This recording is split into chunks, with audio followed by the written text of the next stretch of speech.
Welcome to the deep dive. Today we're getting into something called Stardust. It's a modular framework, Windows shellcode, payloads, designed for security research, red team stuff. So our mission really is to unpack it, look at the architecture, what it can do, and crucially, figure out what's actually built and working versus what's more of a plan on paper. Exactly. And what's really key for you, the listener, is understanding Stardust isn't like a ready-to-go toolkit for operators. Think of it more as a highly advanced research platform, a skeleton, if you will. It's definitely got techniques you see in offensive tools, no doubt. That makes it, dual-use research code. But it's fundamentally a foundation for exploring things, not a finished weapon.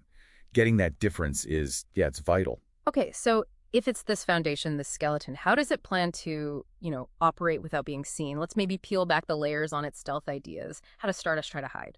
Right. So it uses some pretty neat tricks to stay under the radar. For finding APIs and hiding strings, it does things like p-walking, and it uses FNV1A hashing for module and function names. You find that in resolve.cc. The goal here isn't just hiding names, though. It's about making simple signature scanning way harder, pushing defenders towards, behavioral analysis. So forcing a different kind of defense. Yeah, exactly. It ups the game. But maybe the coolest part, it uses these malleable string macros, these encrypt strings, when the code is compiled.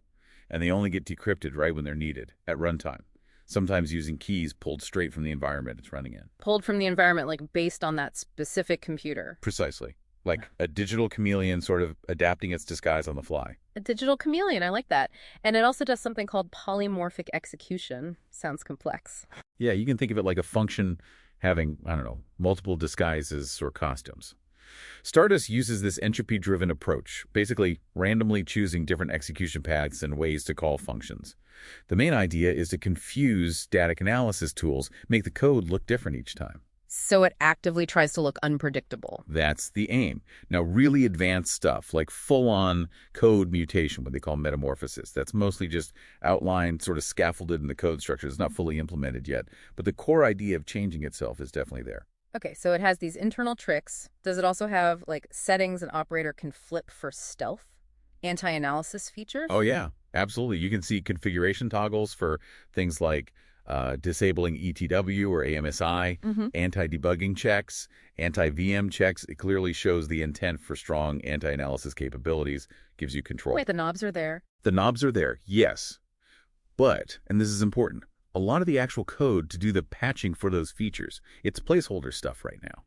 So the framework is designed for it, but those bits aren't fully functional yet. That's a really key distinction. Okay, so beyond hiding, Stardust seems focused on precision, activating only at the right moment, like that right door, right time idea. Exactly, that level of control.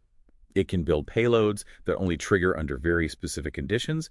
It creates this unique fingerprint by looking at, everything. Process lists, network setup, registry keys.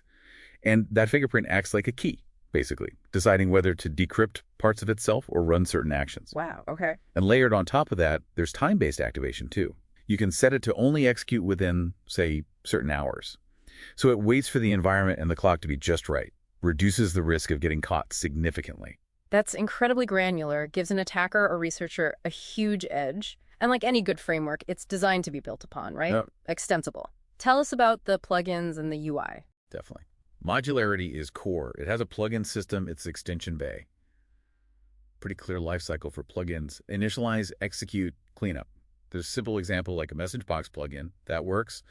But here's the thing. Many of the really high-impact capabilities you'd expect, things like code injection, persistence methods, credential stealing, C2 channels. The serious stuff. Yeah, the serious stuff. It's mostly described conceptually, or the code exists just as a basic skeleton in the plugins directory. It's not like there's fully working code for all those advanced techniques right now. So the structure's there for adding them later, and it has a GUI too. It does. Surprisingly polished, actually. A Python teak graphical interface. It really helps you compose custom builds, manage the plugins you want, even choose from predefined profiles, like covert recon or persistent access. Those profiles just set all the different feature toggles automatically. Makes configuration easier. Okay, so let's wrap this up for you, our listener. Stardust, it clearly has some really solid engineering at its core.